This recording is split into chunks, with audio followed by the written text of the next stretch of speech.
Hey everybody, this is Ashley with Publish with Ashley, and I am here today live to talk to you about getting more sales by understanding Amazon's algorithms and really trying to kind of SEO your title and subtitle.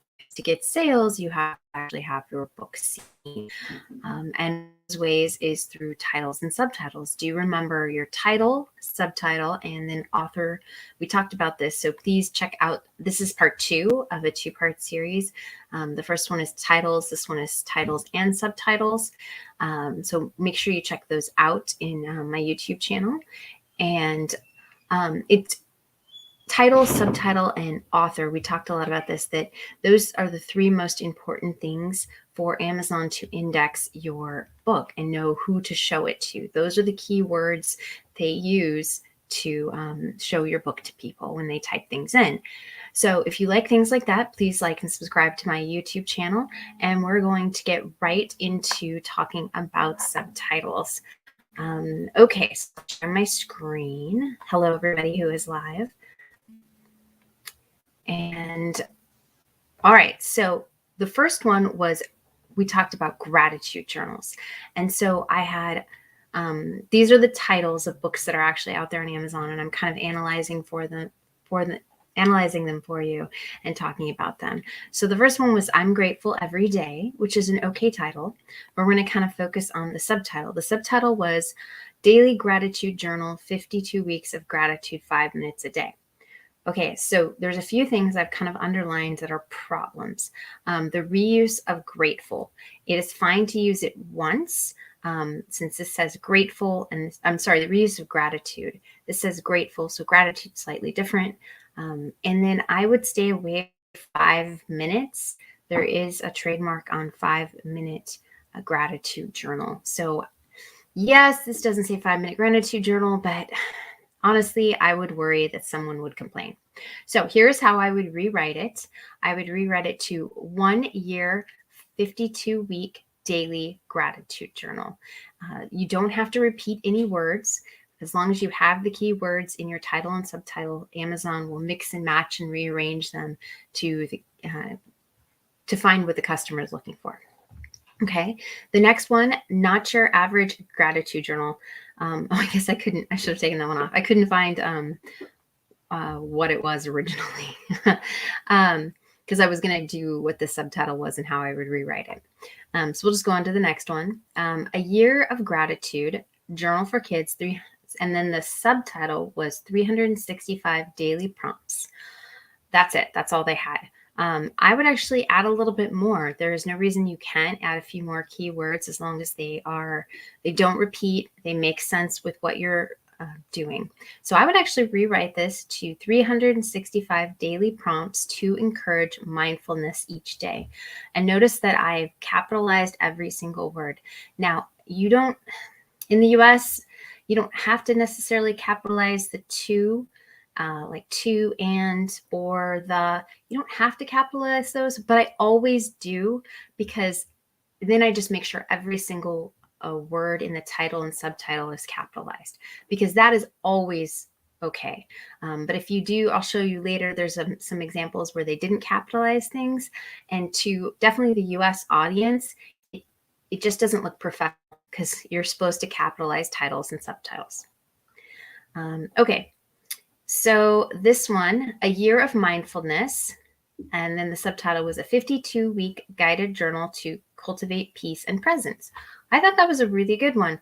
It's using, when you do your titles and subtitles, what I normally do is just get a bunch of keywords that your audience might be looking for and that also match your book or the direction you are going. So if you have, you're just doing this one in particular, A Year of Mindfulness, is definitely that idea of mindfulness, proactivity, open mindset, those types of terms. And so those are things I would actually include. So they had cultivate peace and presence. Those are words that type of audience would be looking for. So mine, another way you could rewrite this is a daily, because you want to make sure gratitude journal is in there. If you were doing a year of mindfulness and you wanted gratitude journal to be in your keywords, a daily gratitude journal to inspire a happier, healthier, and open mindset. And to get those types of words in there, but also to get that gratitude journal in there. Remember, you can always include a lot of words in the back-end keywords, and those are indexed by Amazon, but the three most important are your title, subtitle, and author name, which is why I want to say this again. I said it in my last video, but author name, they kind of hold to making sure that the author name doesn't have just keyword stuffed words in it. Like, you don't want gratitude journal or any of that in your author name, because that's not what the author name is for. Yes, it is indexed, but it's not being used correctly. So Amazon will now, if you don't use that block correctly to actually put your brand name, your author name, and name, then they will pull those books and tell you that you're having a misleading customer experience, because it is in the intent of what the author name was used for. It's used to put like Stephen King.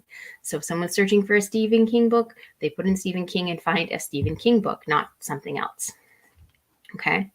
Okay, so a gratitude journal for teens, teen girls, and moms, shared prompts for connection and joy.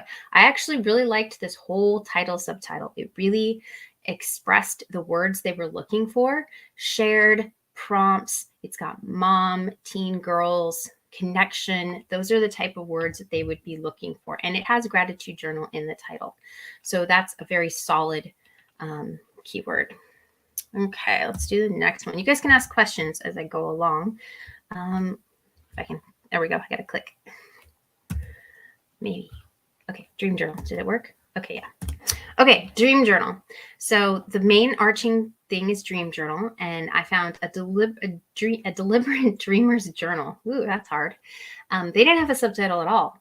So I think that's kind of a mistake. So my suggestion for a subtitle would be a daily diary to record and analyze your dreams and track your sleep. Now, you'd have to have a sleep tracker in your book to put that sort of thing, but that is something that people are looking to do. So it's probably a pretty easy thing to add in there. You know, how much sleep did you have on that day, what day is, and, you know, the blanks to actually write what your dreams were. So it's not something hard that it's easy to add. But you want to make sure it was in there, because if someone searches for it and it's not in your book and they buy it, they'll be upset if they don't find it there. So, but what I like about this is I'm not reusing a journal. I'm seeing a daily diary, record, analyze, dreams instead of dreamer, track, sleep, right? These are words that are associated with that niche. And so I'm trying to use as many words as possible that describe that niche, but that are also, I'm not repeating them, and it also is in a sentence. Like, that actually makes sense when you read it. Okay, now Celestial Journal, that was the whole book. It was just Celestial Journal with no subtitle. You can definitely do better than that. I put XX theme book because whatever was on it, if there was moons and stars, unicorns, whatever the cover is on the book, then you could put that. So if someone was searching for dream journal with clouds, or dream journals with a moon or something, or dream journals with a unicorn, then they could find that. So that's something you can include to kind of help beef up your keyword and niche down just a teeny bit smaller. Then notebook and diary, right? See, I didn't repeat any keywords for recording dream interpretations.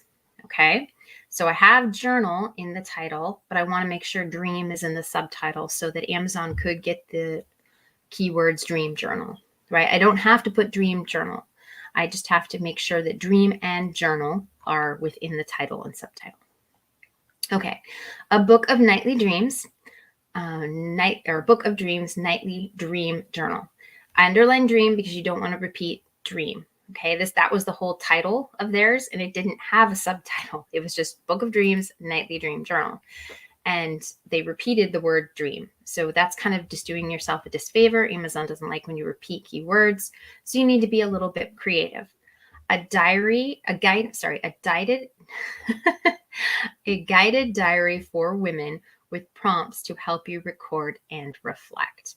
Okay, so that is got lots of keywording in there. I've also now targeted at women. And I'm saying there's prompts, there's recording, reflecting. Now, you'd have to have prompts you'd want it to, the cover definitely to make sure it was, looks like a woman would want it. But that's kind of how you niche down. You kind of make the cover something specific, you make the interior something specific, and then you use your subtitle to really draw out the points of your books that people are searching for. Hello, Paulina. Let's see.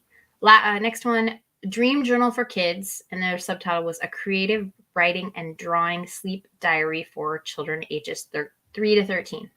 I really like this, except I don't like the 3 to 13. That is a huge age bracket.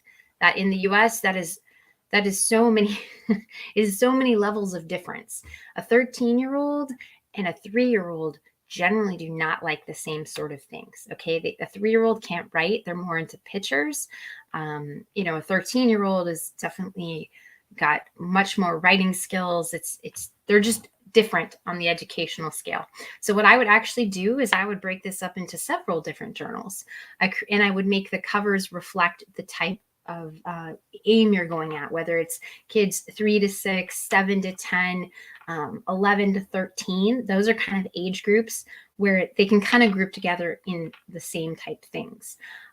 So I would write, like the first example was a creative writing and drawing sleep diary for children with unicorn. What, you're supposed to write unicorns, but with unicorns. So say I had a unicorn front. So that's a way to down. Unicorn with a unicorn theme. Wow, that was funny. I'm not sure why I had. It doesn't look that way on my other screen. And then the next one I would suggest is a creative writing and drawing sleep diary for children ages 3 to 6. That is a much smaller range. That is a much, people are going to be looking for 3 to 6. They're not looking for 3 to 13. That's just too big of an age range, and they're not going to like the same types of things. A creative writing and drawing sleep journal for ages 7 to 10. Okay, so you can do that sort of thing. And I would make different covers, and I would change out the interior just slightly to reflect the type of things that those different age groups would like. And then you have a book you've made with the interior, and you just change out the cover a little bit, change out the interior a little bit, and you have like 4 or 5 different books just from that. And you are targeting a specific niche, a specific type person, and you're making it useful to that age group. Okay, let's see. Next one, coloring books. So they had A is for Animals, preschool coloring book. Not too bad. You're definitely aiming at preschool, and it has coloring book. So our title did not have coloring book. So like I said, you need to make sure that's in the subtitle. Preschool coloring book, right? Now, I would actually read, I think you could do better. Coloring book for preschool aged kids. So I'm getting kids in there, I'm getting aged, and I'm getting 3 to 5. I said 3 to 5. You could maybe put 3 to 6. This book was really focused on like coloring, it was animals, but coloring like A for alligator, B for bird, something like that. So that is kind of that preschool age. You could probably even tip into kindergarten, which is like the 6-year-olds. So maybe 3 to 6, but I would probably put preschool age as like 3 to 5. Stress relief coloring books for adults. Whole title, no subtitle. Definitely can do better than that, right? Subtitle, add a subtitle. But you don't want to keyword stuff it. You want it to read naturally. You want to use keywords. You want to use synonyms, like when instead of journal, diary, notebook. Use other words than just keep repeating dream journal or coloring book. Don't repeat the word book, right? Do something else. This one, so my suggestion for a subtitle is peaceful, because this one was about farms and nature scenery. That was what was inside. Peaceful farm and nature scenes to color your anxiety away. I'm getting anxiety. I'm getting color instead of just coloring. I'm getting farm, nature, things that people might be looking for. Okay, Valentine's Day Animals, coloring book for kids. That was the whole title. Cute and lovely coloring book for toddlers, age 4 to 8. Okay, so this is where, to an American, all these not capitalized letters look not good. It does not look good to the American. We are used to things being capitalized. You can get away with this and this for not being capitalized, that's fine. But lovely, coloring, book, toddler, all that need to be capitalized. Also, I would not use book again. I try and avoid reusing words, and I would rewrite it. Now this one had a llama on the front, so I would put cute llamas and other pets to color, or whatever else was in it. Pets to color for toddlers age 4 to 8. I have everything capitalized. I'm trying to get the word llama in there, which is kind of a keyword. Pets, animals is already in there, that sort of thing. Other words to maybe look for that I kind of put on my list of things to think about, maybe anti-stress, art therapy, mindfulness. That would definitely fit with this like stress relief coloring book for adults. So purpose, what is the purpose of your book? Not just, is your book focused at female, male, that sort of thing is definitely something you should possibly include in there. But what is its purpose, and what are the words that surround that purpose? Stress relief, anti-stress, art therapy, mindfulness. Those are words that kind of surround that type of purpose. Okay, my next one, guest book. This is a lot. Okay, so guest books are great. Don't do this with all this stuff. This Amazon, people got away with it a long time ago, but this is too much. They call this keyword stuffing now. They don't like this. It was Welcome Baby Girl, which I like that title. But you got to make sure guest book or shower guest book is in there. So the first thing was shower guest book and a whole bunch of stuff. No, don't do all this. This is just painful. Do something much, much simpler. It had an elephant on the front. So elephant themed shower guest book, keepsake with gift tracker and photo pages. Those are all the words that you're not reusing. The word and or the, about that. We're talking like keywords. But you want to make it low, you want to, and you also want to try keywords. And maybe someone is looking for their shower theme elephants. So elephant, what cover you put important. Bathroom guest book. They had housewarming gifts for new home white elephant party gifts. I like this one. It kind of talks exactly what it is. The only thing I wouldn't reuse gifts. So I would reuse housewarming gifts for new home or white elephant present. And maybe white elephant present, white elephant gift. You might read that kind of as odd because you're used to hearing white elephant gift, but it is a synonym for gift. And so now you're getting not just gift in there. What if someone types in present? So you've got that in there. Okay, the next one, guest book for vacation home beach edition. See, I had underlined 4, capitalize everything, especially in the title. The title actually really do capitalize everything. Now that's all they had. So I would actually put sign in logbook for vacation rentals, bed and breakfast or guest house. Sorry, that's my husband getting things apparently. I would avoid things someone had an Airbnb and things like that. Avoid that. That's all trademark stuff. Verbo, all those sort of things. Don't use any of that. Happy retirement to you from all of us. That was the title, guest book, and then a whole bunch of stuff, right? My rewrite on the subtitle would be to try and get everything in there with it looking good. Like I said, they don't like you putting the size anymore. They don't like you really putting the number of pages, though this might be okay, but they don't like you doing that because it is actually in the bottom description. And I know people don't necessarily like to scroll down, but that's how Amazon would prefer things being done. So you can like or not, but that's what Amazon would prefer. So my rewrite is guest book, keepsake with quotes, gift log, and photo pages, right? They had like photo book, I think. No, somewhere else had a photo book, but don't repeat the word book. Just use different words. Be creative. Okay, do I have anything else? I think that was it. So let me stop sharing and see what questions you guys have. So I hope that was helpful. So that's kind of the presentation with subtitles and titles. Let me know if you guys have any other questions but I'm going to answer anything anyone wants to know for this live feed. And but if you have any questions, those watching on the replay, please just put them in the note or comments and I will make sure to answer them. All right, so Casey says, if a book is now live, how would I go about changing the title and subtitle?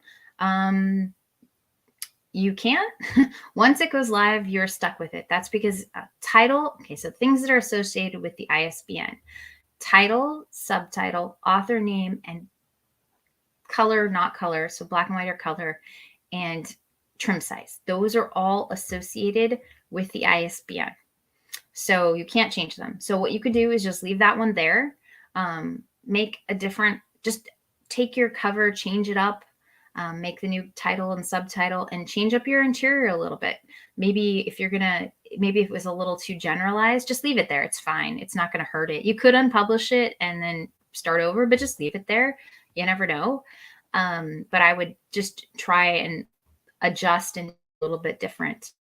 Change up the interior just a bit, adding a few different graphics, focus your cover on whatever your niche is, and then make your title and subtitle all reflect that. Just like I was showing you with the different types of, was it gratitude for kids, right? You make like a gratitude journal for a 3 to 5-year-old could have cute little unicorns and stuff all over it, but the 13-year-olds, maybe they maybe want prettier unicorns. They don't want the little cutesy cartoon unicorns. They want something else. So just by changing up a few items, you can make it look different and appeal to a different audience.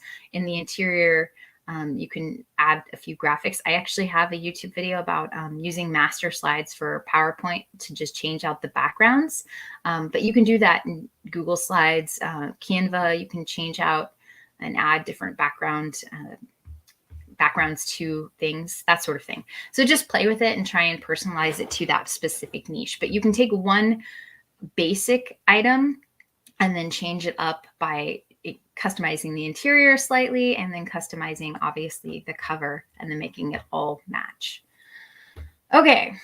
Lucy says, great advice. I didn't know that. Yeah, they do. So you will see a lot of Amazon published books with the size of the book in the title, because in CreateSpace days, it was okay. So before Amazon Print actually bought KDP, or Amazon bought CreateSpace and put it into their KDP print line. But in the CreateSpace days, that was perfectly fine because the size wasn't indexed. But since I think it was, I don't know, it was at least 3 or 4 years ago, Amazon indexed the trim size. So if someone searches for 6x9 journal or something like that, it's actually already built into Amazon's search engine to look at the dimensions of the books. So it's actually something built in. So that's why you don't need to put it in your title. It's kind of already built into the algorithm. They look at the trim sizes for things like square, things like that. There's actually, it's already kind of built into the Amazon algorithm in the background. So they don't like you to put it in because it doesn't add anything and it doesn't do anything for you. Now you're right. I think some customers do like to see what size it is in the title. But like I said, Amazon doesn't like that because of how they've redone their algorithm. Okay. Let's see. So is it okay to put ages and adjectives as pretty cute? Yes. I don't use too many in the title or subtitle, like pretty. I wouldn't use pretty, cute, great in the subtitle. I would actually pick one, and then I would put the rest in the back end keywords. Cute, when you're working from the ages like 3 to 5, definitely. Parent, that's definitely a word I would use. Pretty tends to be, older female, even teens, right? But pretty is kind of the older, cute is little kids. So yeah, definitely I would pick one, not too many, but you can use those. Those are perfectly fine. It's when you shove a bunch of them in the title or subtitle that Amazon's kind of like, that's a little bit of an overkill, but you can throw them all in the back end keywords. I think almost every single thing that I have that is focused at women or girls has cute, pretty, maybe fun. It depends, but definitely cute and pretty. They definitely are in there. Let's see. Started doing journals in colors. How many pages and what pricing do I need to use? That really depends upon how. So let's see. So I had a 40-page premium color. So premium color, remember, is more expensive than standard color. For a premium color 40-page book that has a lot in it, I charged $11.99, and I think I want to say the profit is $3.53. It might be $3.54, but close enough. You get what I'm saying. It's about $3.50. And so that's like 40 pages, premium color, $11.99 is the price point, and it sells, and that works fine for that particular item. Now, if you're talking standard color, I'm less familiar off the top of my head. So what I do is I usually price things with color to aim around $2 maybe, but I aim more for $3 is my profit, and I will cut things off to make it, like, if a 120-page book is just a little too expensive, I might, knock it down to a 115-page book. I do try and stick with market, but I also try and make sure that I have room to advertise if I want to advertise. And I think for color, you really want more like $3 is your price point as far as your profit. So you would have to price that. Now, the thing you can always do is make yours more valuable. And how do you make it more valuable? By adding all sorts of different bonus pages. I have a book, it's not color, it's black and white, but it sells for more than others in that category, right? So it sells at $12.99 and others are selling theirs at $9.99. What I've done is I've added a lot of bonus pages. So I added some bonus coloring pages in the back. I've added bonus like goal setting pages in the front. I've added like different things that weren't hard for me necessarily to create, but that add value to my book so that I can charge more. So that's kind of always what I'm looking at. What can I add or create and add to my book that makes my book different from everybody else's, and that makes it so that I could charge a higher price point if I wanted to. All right. Other questions? I'm looking to see if I missed any. I don't think I did. But yeah, so any other questions from anyone? If not, that's kind of it for today. I really just wanted to kind of do in a row those two, title and subtitle, but I thought it would be really long for one video, especially because it takes kind of a while to talk through all the kind of front end stuff about what's good with titles and keywords and that sort of thing. I don't use ad testing Instagram and Pinterest strategy for free traffic. I found Pinterest can work really, really well. So someone asked me about the UK market versus the US market on Pinterest. I did find out there's 90 million Pinterest users from the US, whereas only 9 million users of Pinterest from the UK. So obviously it's a huge US market, right? But there's still 9 million UK users on Pinterest. You just need to make sure to target like color, spelling it the way, obviously in England, just in England, but in the UK, they spell it with the O and the U. And like certain words, the R and the E are switched, whereas it's ER in the US. So you would want to use those types of words in your keywords and sort of things. And then also just using the UK website that goes to the UK instead of the US product page. So you'd want to use the UK product page. That sort of stuff helps too, because Pinterest knows that people from the UK buy things from a UK site, right? So Pinterest is smart. They do know that things like Amazon, it gets purchased from a UK site versus a US site. So they build that sort of stuff into their algorithm. Yeah, you'll still get stuff from the US, UK, and mixed in, but they do try and, that sort of thing they know. But Pinterest can work. I've found that it does work. It really works for Etsy because a lot of Pinterest and Etsy users are like the same users.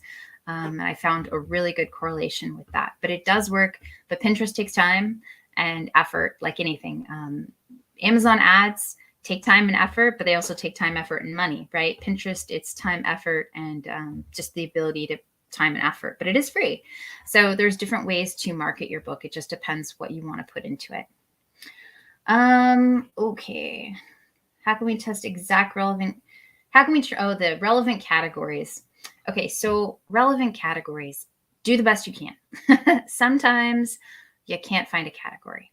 Now, the first thing you want to do is pick the categories that make the most sense. Now, Amazon itself has those drill down categories they use, and you can add those. So you can't necessarily request those beginning for their first two, but you can request the more drilled down ones later. And all you have to do is go into your bookshelf, and then you contact Amazon. You send them an email with your ASIN for the title and ASIN of the book you want to add the categories to, and then add the entire category chain. How do you determine that? One of the ways that the more detailed ones, I usually look on books that are selling well in the niche I'm looking at, and then I look at what their best sellers are, so I look at their whole category chain, and then I use the ones that make sense. Now, I do want to say a few things. Some people put their categories in totally irrelevant categories. Okay, don't do that. Don't put it in ones just to get a #1 bestseller. Amazon will find you eventually, and I don't know what they'll do, but eventually they find people who are abusing the system. Now, you might see people whose books get into a relatively irrelevant category that they didn't put it in there. I've had books that had nothing to do. I didn't email them. I didn't have any of those keywords, and they got into I got one that was in architecture. My book had nothing to do with architecture. Okay. And it ended up in that category, and I was selling well. I didn't do it. So it does happen that the algorithm does something, because I have no idea why it decides to throw things in. So some people abuse the system, don't. But other people, you may think they're abusing the system, and they might not be, because I had nothing to do with architecture, but my book was in architecture. So do the best you can. And then that's the best you can do. Sorry. Okay. So, oh, wow. There's more questions. Okay. Let me go back up. What is the best paid tools to invest in? Oh, it depends what you want. Sam, tell me, what is your biggest problem? And then I can tell you what is the best tool for you, because each of the tools have different things. I like BookBolt for idea generation. I kind of look at their different, they have different ways you can look at categories and see what's selling in those categories. And it gives me a lot of great ideas. So I really like BookBolt for that. It also has a lister. So you can quickly list things. You can't use automation listings, but their lister is like a copy paste thing. So you could reuse your descriptions or keywords if you're making books in the same niche. You can kind of reuse that, and that saves time. And it kind of copies and pastes it in. So that's nice. Let's see, published. And then it also, they have KDP Spy. Is it KDP Spy? No, it's Book Scout, I think, is the BookBolt one that looks into, say you have a book and you're like, I need some more keywords, and you see another book selling. You can use their tool to see what words that book is ranking for. And that can help you fill in some of those keyword boxes. But you don't necessarily need that. You can do all that research on Amazon. It's just a time saver. Publisher Rocket, I like, because they all have their different algorithms, right? And so they look at books in a very different way. And so yet again, it gives me different ideas for keywords. It gives me ideas for when I do advertising. I like theirs more for advertising than just keywords. So Publisher Rocket's great too. But it depends what problem you have. Tangent templates. I love tangent templates because I use a lot of their basic templates, and they have a lot of other nifty tools. Theirs is a one-off payment. There's no coupon, no affiliates or anything. Just look for tangent templates. It should come up on Google. And they have, I think it's $49, $59. And their tool does a lot of things. They have an interior designer. BookBolt has an interior designer. It just, what problem do you have? That's really, what tool do you need is what problem do you have? So let me know. Okay. Let's see. German and Spanish journals. I have sold some stuff in Germany and some stuff in Spanish. I did a lot of Spanish planners in previous years, and they sold well. I mean, I thought I didn't do them last year because I just didn't have time. But they sold well. I don't know about journals and planner or journals, but I do know that I did planners in Spanish and they sold. So, Publisher Rocket. Do you use it frequently? Okay. I use Publisher Rocket. Oh, probably whenever I'm making a new book, like a new book niche that I haven't researched, if that makes any sort of sense. So anything that I'm not familiar with and haven't done research on, I pretty much pull up BookBolt, Publisher Rocket. I do them both because they each have different things. And I actually also use, you're gonna laugh, Sale Samurai, which does Etsy, but remember, people who are buying things on Etsy with keywords are still using those keywords. And so sometimes that gives me totally different results. That's not something you guys need, but that's something what I kind of do is I look at all of them because I've bought all of these tools. I bought lifetime subscriptions for a lot of stuff in the beginning because I like the idea of a lifetime subscription. I hate, so yeah, I like the life. I'll just pay the extra. It's okay for me. But I kind of look at them all, right? And then I kind of say, okay, that, I like this, I like that. And I kind of use my brain. I look at Amazon, actually. I look at all these tools, and then I decide what is my book about, what I'm focusing on. Kind of how I was saying, okay, what is your book focusing on? Like if I'm focusing on mindfulness, then I'm going to try and use peace, anti-stress. I like that one, art therapy, things like that. I kind of refocus all this information into what my specific niche is. And I use it. I actually use Publisher Rocket a lot for advertising. They're advertising. If you're going to do ads on Amazon, because you can pull books and ASINs and different things, that's really helpful when you're doing product ads on Amazon advertising. So that saves me a lot of time rather than me doing it, because it's really tedious to copy ASINs. Ugh, that's just so tedious. So I like to use Publisher Rocket for that. Okay, let's see. What else? Oh, what did I use for my December results? All that. That's kind of what I said. You're welcome. Helium 10. Yeah, there is a free account for Helium 10. I actually haven't used Helium 10 free or paid yet because I got a lot of stuff already that I pay for. Or I paid for. So, but I've heard Helium 10, the free one, works pretty well too. So try that. Lisa said she's, thank you for watching me, and thank you for learning stuff. So many things are not the standard what everything is doing. That's true. I try and teach you what is really going on and how to really do well in KDP for the long term. I'm not into the quick make money. I've done this since December of 2014. Maybe it was November of 2014, because I had my first sale December 2014.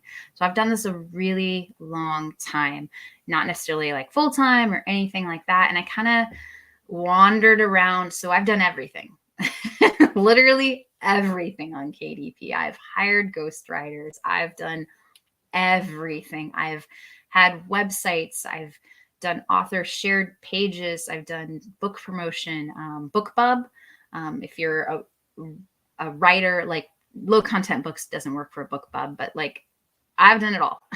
So, but I kind of wandered into this whole low content journals things because I love taking a bunch of information and amalgamating it together into something that is useful for someone. I kind of think of my stuff more as workbook-like than just low content. So I kind of say mine's more on the medium content because I take a bunch of stuff and it feels more like not necessarily in a meat or a bad way workbook, but it's a lot more like consolidated and useful than just like one thing. Okay. Hello. And I gotta go down. Okay.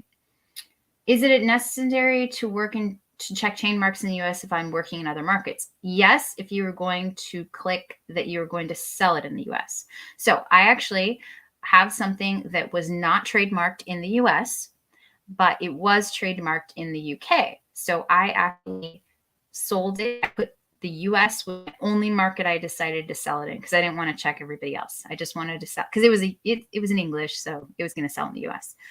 And then I did not check the UK, so it was US only. They came back to me and said, hey, we see there's a trademark. And I came back and showed them all the information that says, yes, there is a trademark in the UK for this, but there is not a trademark in the US. So I can use this. And Amazon said, let us look. A few days later, they said, yep, you're exactly right. We're going to publish this.